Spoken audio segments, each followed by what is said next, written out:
Hello everyone, it's Miss Darling in the studio, and I welcome you if you're here for the first time.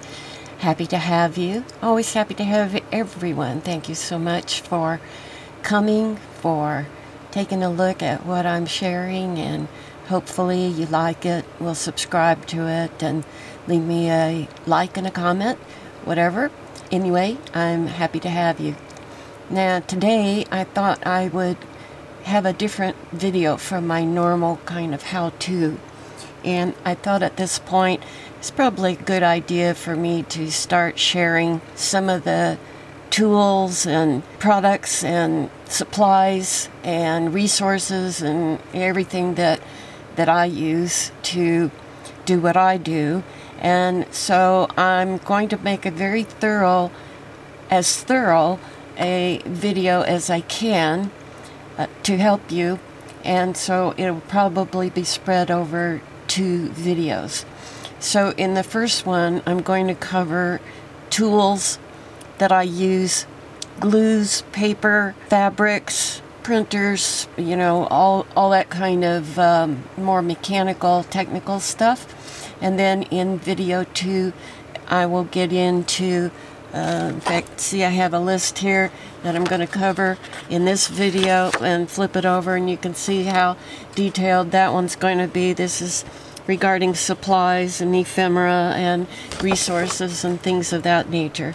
So if you're watching this one first, then afterwards the next video that I publish will be part 2.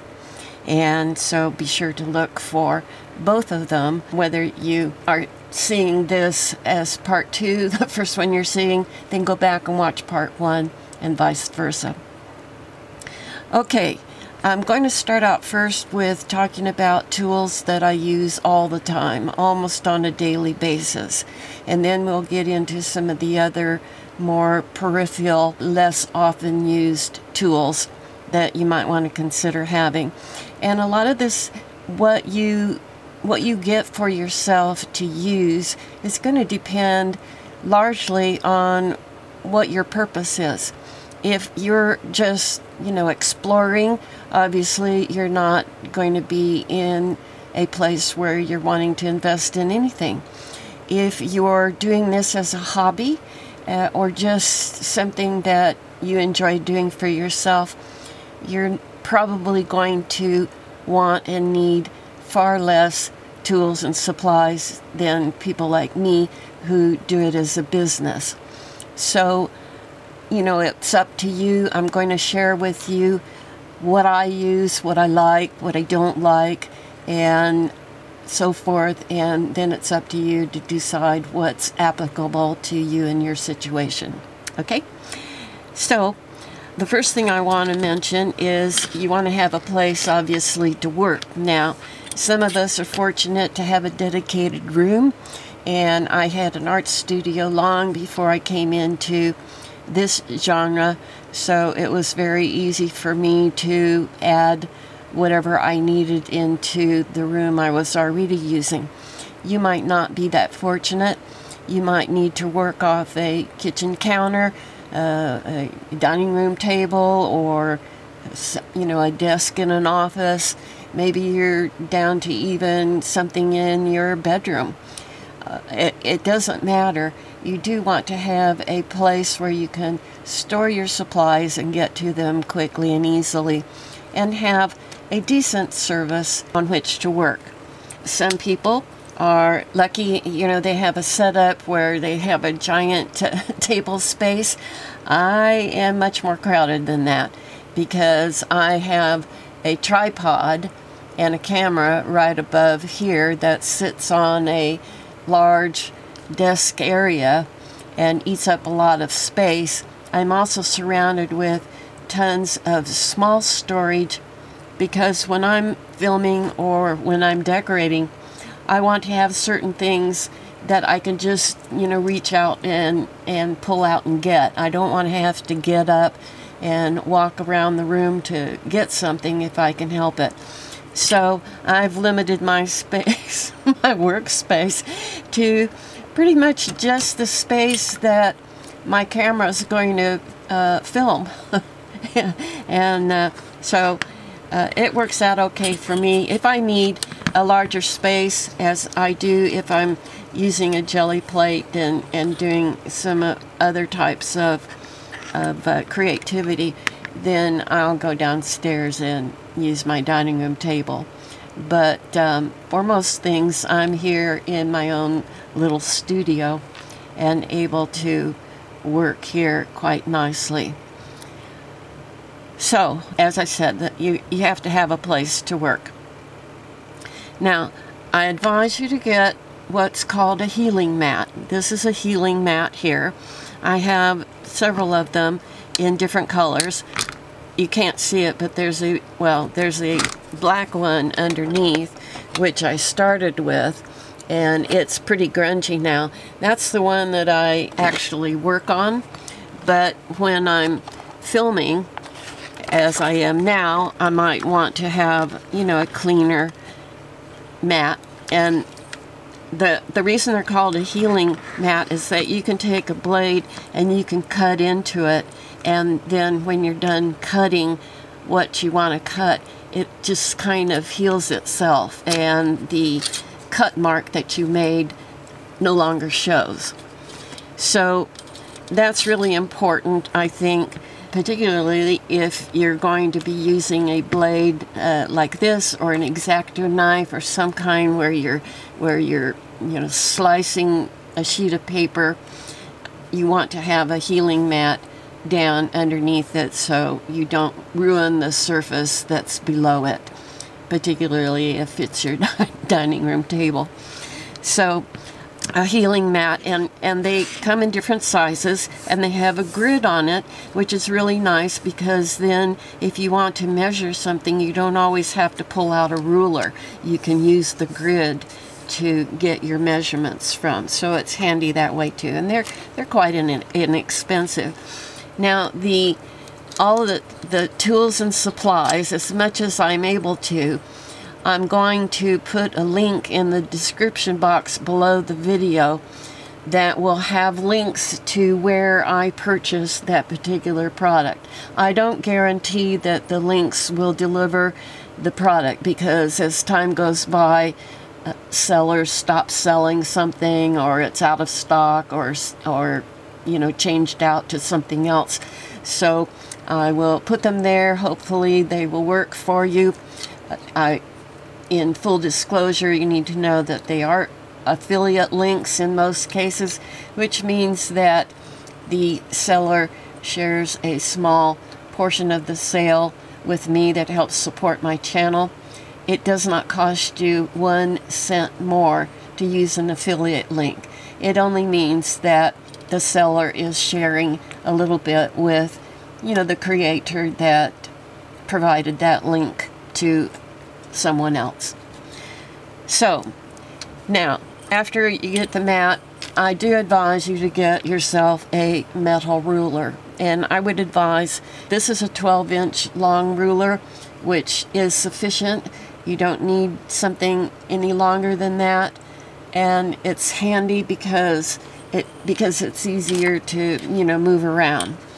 And the reason this is important is you need a really hard surface that you cannot damage to use as a guide when you're cutting with the blade. If you use a plastic ruler or a wood ruler, you're likely to nick it at some point, and then that's not good. So make sure you have at least one metal ruler. Then you can go from there into other types. Now, this one was recommended. This is a Tim Holtz ruler, which is nice because it's acrylic and you can see through it, and so that's helpful. The problem with it, before I tell you the problem, let me explain that on one side is a metal cap that runs the length of the ruler, and then on the other side it's sort of a beveled edge. And so the metal is there so that you can use a blade nicely, and that helps. The problem is that there's nothing holding that ruler in place other than your hands. And what I like about this metal ruler is it has this kind of a felt backing on it, which keeps the ruler from shifting on me as I'm using it. And I don't have that on this, obviously, because then you wouldn't be able to see through it anymore. So, you know, just know that that is a handicap that I have found in using that. And then, of course, there's a T-square, which can help you, you know, in making sure you're really perpendicular when you're folding something or cutting something, and that can come in handy. Not essential to have this. It's just, you know, a nice extra thing.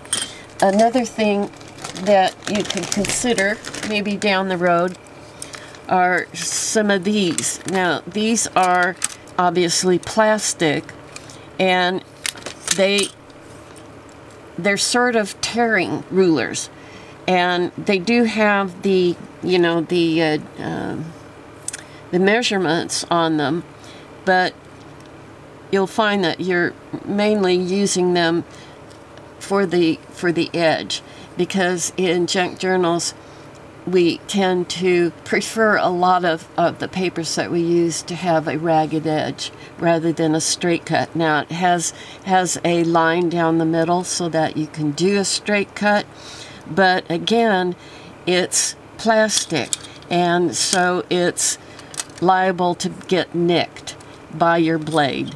So when I'm using a blade, I prefer always to use my metal, and for anything else, I can consider this. Now, some of these ripping edges are pretty severe. I don't tend to like those. This is made by We Are, and they have a number of products for the industry that are pretty cool. I would have liked to have seen more edges that weren't so severe, but that's just a personal taste.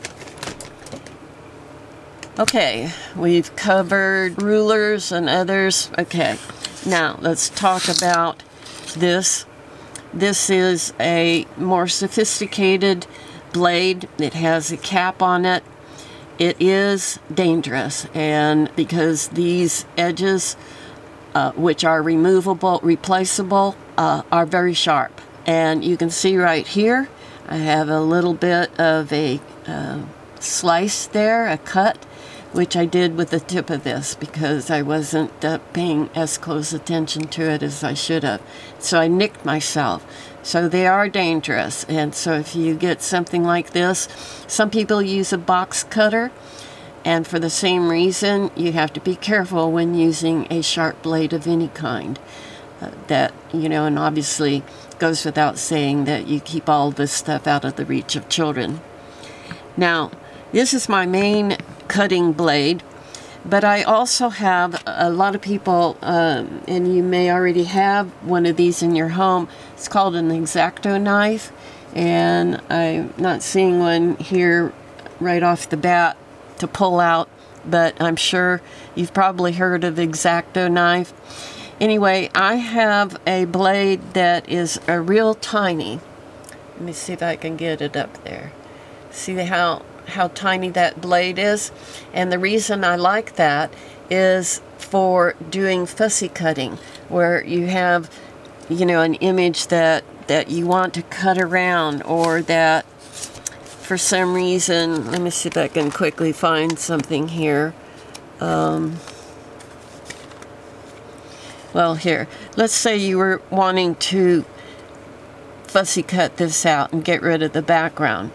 Well, you're going to have places where it's very, very tiny to get into, you know, a space like that, or you might want to cut away that. And so to use a large blade to get rid of that is quite cumbersome. And that's when a tool like this can really come in handy. It can get in there very easily and you know, just get rid of those tiny places that you may want to cut out. Now, there are some people that like this. I haven't quite got attached to it yet, but this is a different kind of X-Acto knife where you put your I can't do it with a ring on, obviously. So you, let's see, how do you work this? Okay, it goes in like this. You put your index finger in like that, and it, you know, helps support it. And this is the way an X-Acto knife would look.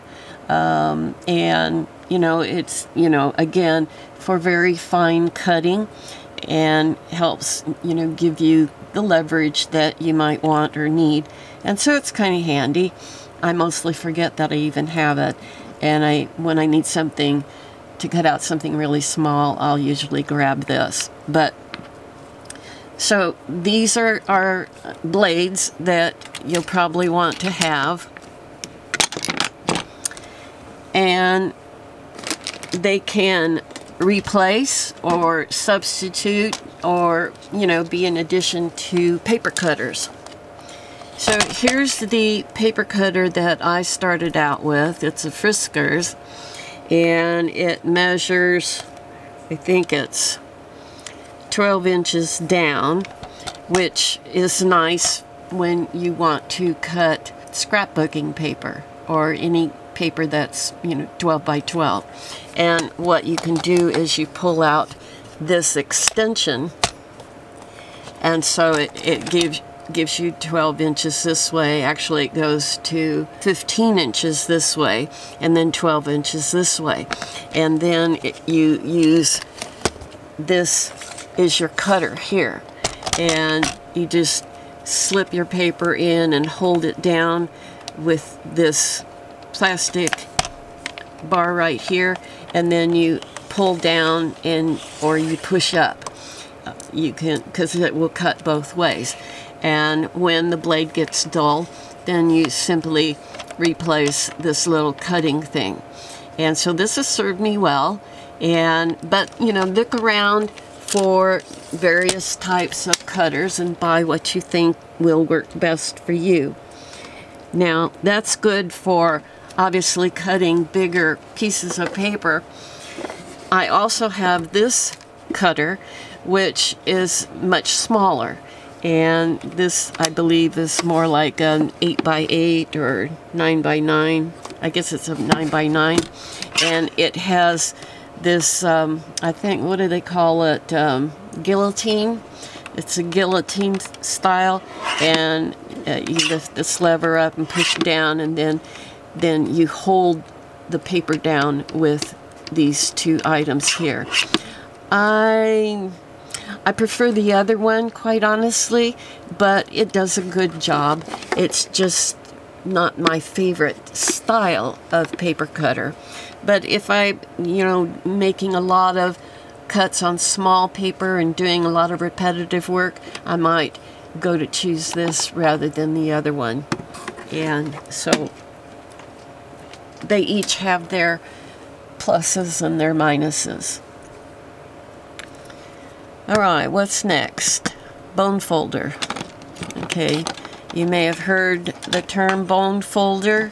Here's what a typical bone folder looks like. You do not have to buy actual bone. They're very expensive. This is just a pretend bone folder. I don't know what it's made out of, but some sort of plastic, acrylic. Yeah, you know, they come in different colors. This off-white is very typical.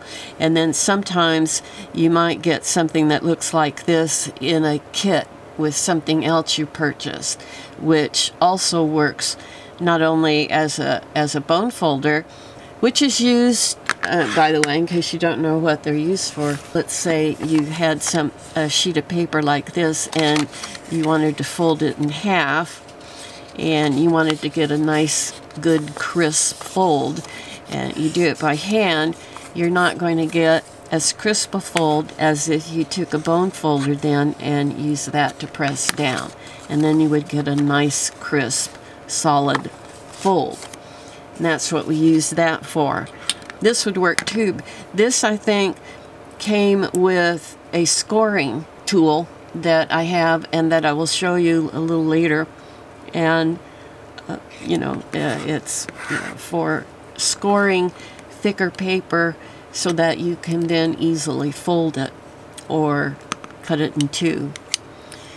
So, and these come in different colors, and I've only seen these as part of a set, you know, where you're buying a different kind of tool and this comes with it. Typically they look like this, I believe. Alright, so glues, very important part of what you'll do.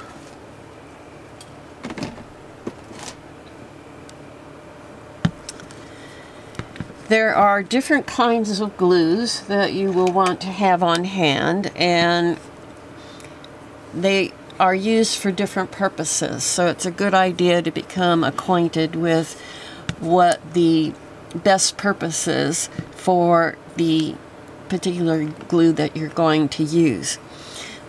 One of the easiest and less expensive is a glue stick.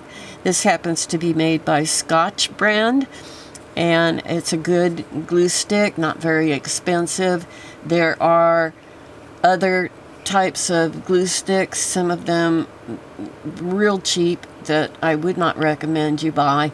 And then there are some artist grade glue sticks that particularly that are made in Europe, Italy, I think, and that can be real pricey because unless you're in that country buying it there, you're going to have some extra taxes and fees attached to your purchase that you would not have if you were buying it in the country you're in.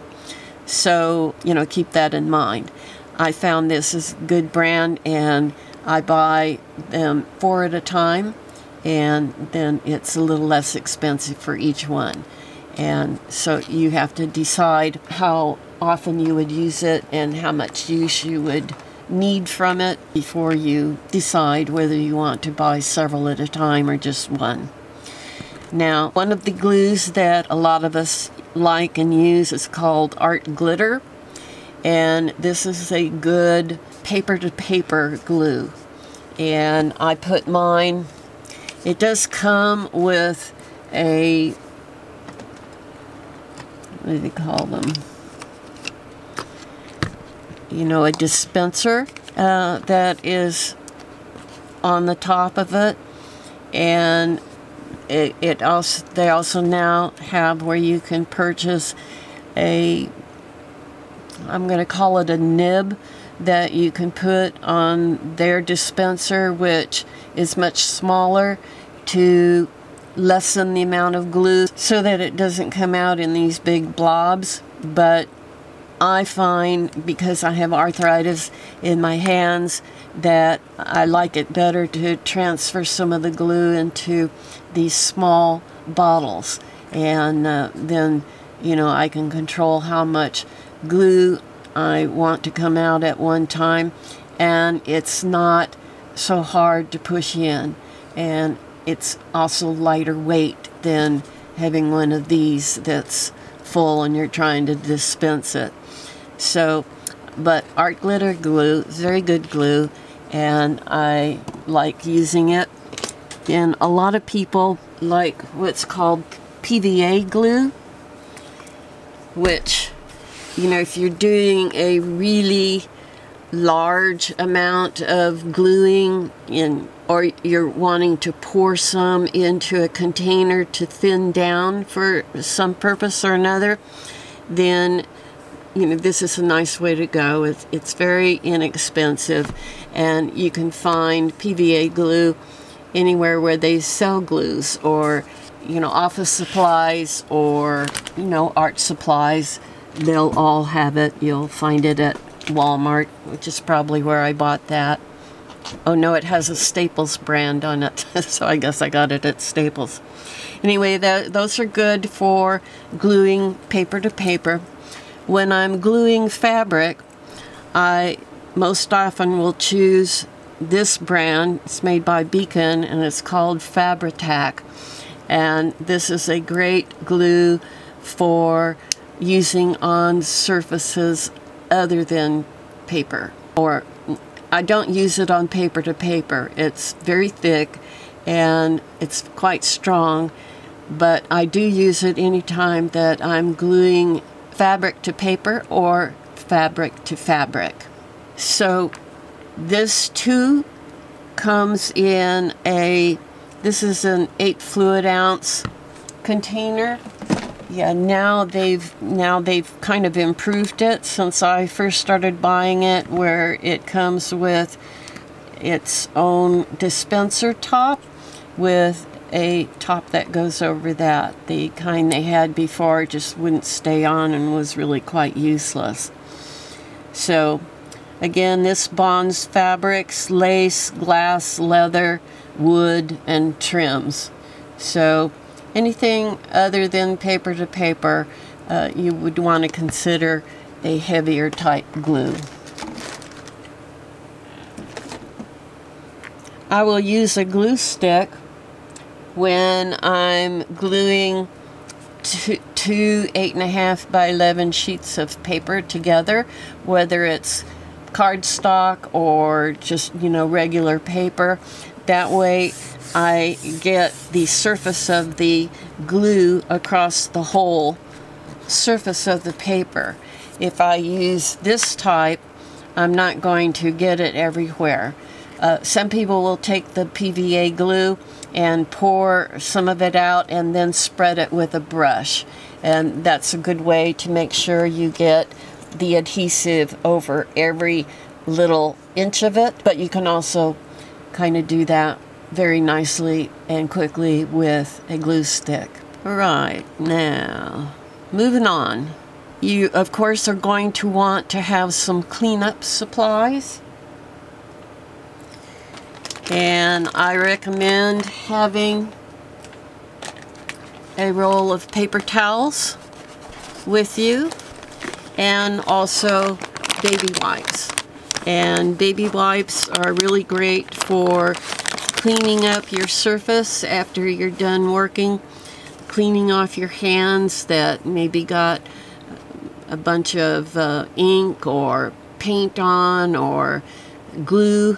It's a great way to clean up before you ever leave your space. And of course, for more difficult things, you would use your regular soap and water. These are just things I like to have in my room. They may not necessarily be right by me, but they're in the room somewhere. Okay, scissors. I thought it would be fun when I first started to get some of these decorative scissors that would put me in the mood for making vintage products and backgrounds and whatever. And they cut real well, but they're not very comfortable. So I moved on to other types of scissors that have more comfort. And I see a bunch of people that will use a big pair of shears like this just for cutting paper. My hands would not take that. And I don't know why they do that when there are small ones that are much easier to manage. So I have this is in my opinion, like a medium size. You go by the length of the blade here that you're going to be able to cut in one cut. So I have a medium one. This is lightweight and it's easy to use. I have this pair here, which is a Tim Holtz pair, and I didn't like it at first because one of the edges is serrated, and it made this odd noise when I was cutting, and I didn't like it at first, but I do now, and I use it all the time. Then I have this really small pair, and this is great when I am doing fussy cutting, and particularly on smaller objects. A smaller thing that I want to cut out. I like to have you know, like if I was going to cut around this, it's really small. And so these smaller shears are just really much more manageable and super lightweight, and they don't make your hand get tired. And when you get into doing fussy cutting, you will find out quickly that you will probably get in the habit of doing a lot of it at one time, maybe while you're watching TV, and that's what I did. And so I got into trouble with my hands by using the wrong kind of scissors that just put too much stress on different parts of my hand. So I, in particular, have to be careful about the scissors and how long I use them. Then this pair is for fabric only, and this pair I've had for decades, and I never cut paper with it or anything else. It's reserved strictly for fabric. And somewhere around here, you won't need it, but somewhere around here I have one of those rotary cutters for fabric, which is very nice to use as well. But, you know, try out different scissors, different sizes, and for different purposes, and try to find ones that are, you know, fit your hand, that is suitable for the size of your hand and what you're going to be doing. Because if you do a lot of it, you could pay a physical price for it if you are not working with the right type, particularly if you're doing a lot of cutting. Okay, the crocodile. When we go to punching holes in paper to make journals, this is an expensive tool, so you're not going to want to consider this until or unless you have decided to be in this business or this hobby on more of a full-time, serious basis. Because there are other ways that can go, but, you know, don't go out and spend money for something pricey unless you have to and feel that you have a great need for it. Now, one of the things that's good about this is that it has this long arm. So if you're trying to punch holes for a journal and you need to stick the whole width of the paper inside here, you probably can. Whereas other types of tools, you know, might just have a real short area that you can stick your paper in. And so that's why this winds up being very handy for those who are serious. And it has two different sizes of holes that it will punch, and it will give you a really nice clean hole. And then down here it also has a section that you can use to attach your eyelets to the hole. And there's another product that I got, not really understanding that that was there.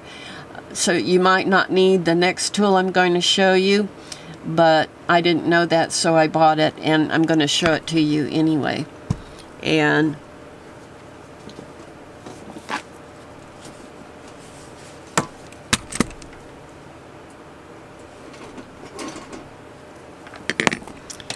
so that's this. It's made by, I believe, the same company. We are Memory Keepers, and as you see here, here is where it has what you can change to attach your eyelets to. And you know what, I forget, I don't think I've ever used this up here, so I don't even know what it's for. I'm sure it's probably something worth having, but I've never had to use it and don't even know what it is. So, but this was pricey to invest in both of these tools, And had I known I could use this right here, I would not have needed this.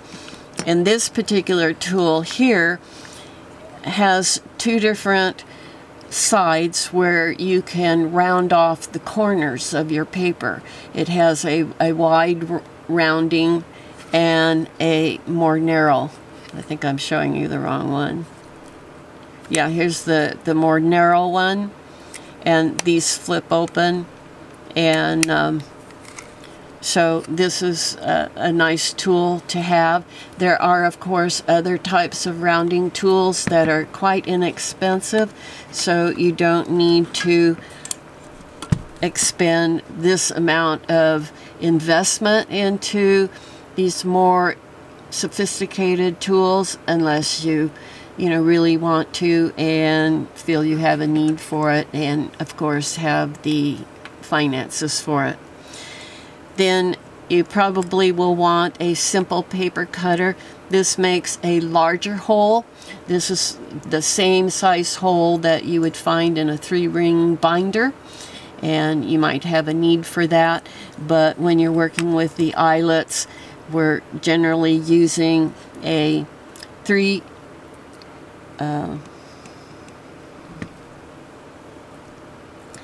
this is a 3/16 inch hole, and we also have a smaller, a 1/8 inch. So the 3/16 is the one that I use for my journals, the holes in the middle section of my journal when I'm binding, or I will use also on large tags, and that's great for when I want to use an eyelet. On smaller tags where I really don't feel like I want to use an eyelet, I'll put in a 1/8 inch hole instead of the larger one. And so that kind of, I think, covers that. Here's a tool I bought because somebody else recommended it. It's for a tag, but instead of making a simple round hole, it makes an elongated one with more like what you would see on a like a file folder type thing. Anyway, I haven't even used it, but I do have it. So that's why I say be careful in choosing tools that are bigger and more expensive. You could easily find yourself buying something you never use or hardly ever use, and then it's really not worth the price. Now, when you're gluing, you need a surface to set your paper on and to glue. You don't want to glue on top of your cutting mat, and because the glue's going to get it real messy very quickly, and you can't get it off. So you want to glue your papers with a different kind of surface. And I started out using a big heavy magazine. It was just too cumbersome, so I ditched it. And now I have a cheap book that I bought from Dollar Tree, and I just rip out pages from this. This is not a vintage book, so it's not anything I care about. I think I paid like $1.50 for it. And so I just rip out pages and set them down and glue on with this in the background. And then when it gets too much glue on it, I just throw it away and, pull out a new sheet. And so I always have something clean to glue on, and I don't wreck the surfaces of my more expensive backgrounds. Alright, what are we doing now? Art, glitter, glue, fabric, but okay. Other types of glues that are more from the art industry.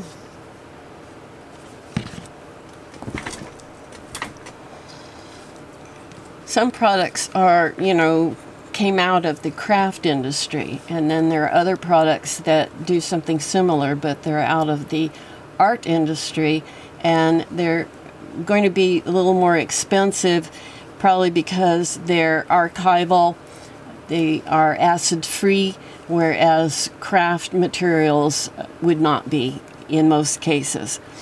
So if I'm gluing paper to paper, for instance, and it's rather thin paper, I will use a product called matte medium, M-A-T-T-E, medium, and it's a white substance that you put on with a brush, and it looks just like this. However, this is matte gel. So there's matte medium for thinner surfaces, and then if you're gluing something that's thicker, like cardboard thickness, then you want to use a heavier body product called matte gel. And so, you know, which one you use depends on the thickness of what you're wanting to glue. And these, you just, you know, scoop out whatever you think you'll need, and you use a brush to apply it to the surface of whatever it is you're gluing. And so that these are from the art industry. And there's also this from Tim Holtz, which is collage medium, and it's a translucent matte gel medium. So it's really the same thing. It's his brand. He calls it collage medium. I think it probably does acts no different than a typical matte medium would act, but I like Tim Holtz products, so I have some of that. Okay, I think that's about all I was going to cover on glues. I want to backtrack a minute here, though, and talk about a few other tools. A heat gun, which is different from a hair dryer, looks somewhat like this, and you'll want to have a heat gun to assist you when you want to hurry up the drying process of something that you've painted or that you've glued. And I just got through tea dyeing a bunch of papers, and they weren't quite dry when I brought them into my studio, so I used my heat gun to speed up the drying process, and it was, you know, nice and handy to have. And so they're, you know, they're not very expensive, and I would prefer it to a hair dryer. But of course, if you are limited and need to, you know, watch what you're purchasing, use a hair dryer as a last resort. You'll probably want to have some sort of owl, AWL, and this is an example of one. It's got a fine point here, and if you don't have the hole punches that I showed you earlier, you can always use an owl to make a hole in your paper. You'll make a hole, but it's not going to have a completely clean edge to it. So, but sometimes I'll use this because I have more control, and I'm punching a hole in something where my hole is really not going to show. And so, you know, this is a nifty way to do it rather than using a more cumbersome tool. But, you know, I would recommend having one of these on hand so that you have an alternate means to do something if needed. You should also have some tweezers. This is the kind of standard tweezer that you push in order to pick something up. This is a reverse tweezer, and I really don't like it, but you might love it. But it works the opposite, where you push and it opens up to pick something up as opposed to this type.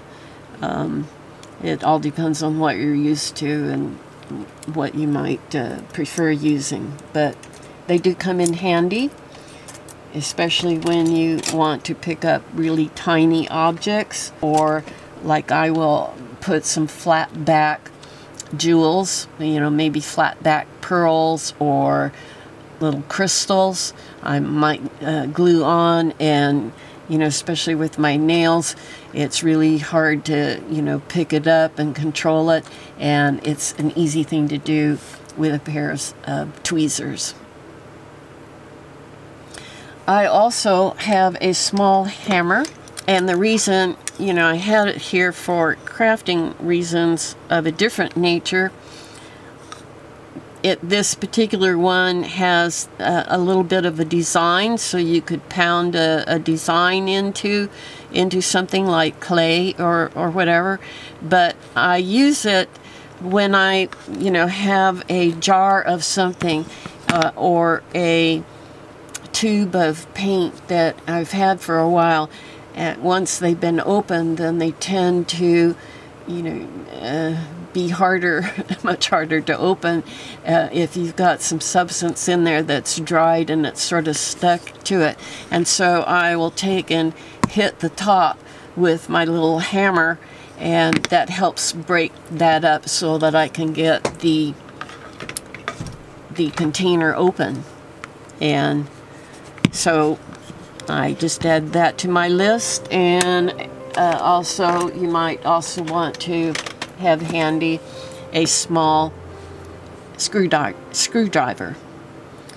And this is not a Phillips, it's just a regular screwdriver, but I've had a need occasionally for that, and it's nice not to have to run down to the kitchen to find that kind of tool when I have one here handy.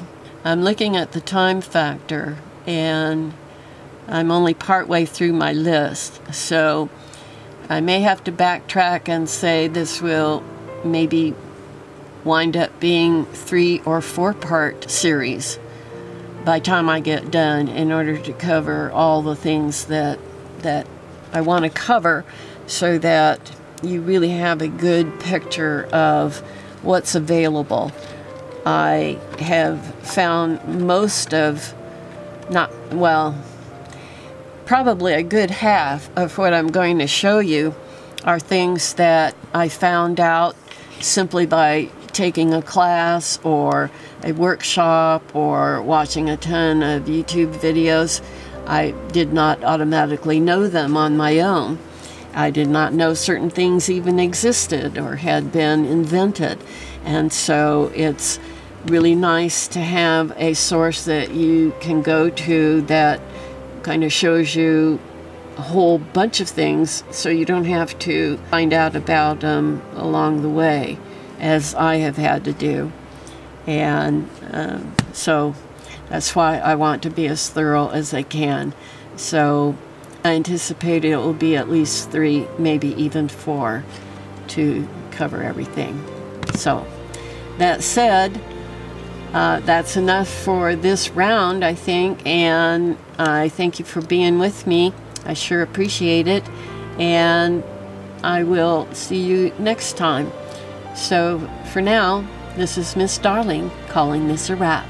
Bye-bye.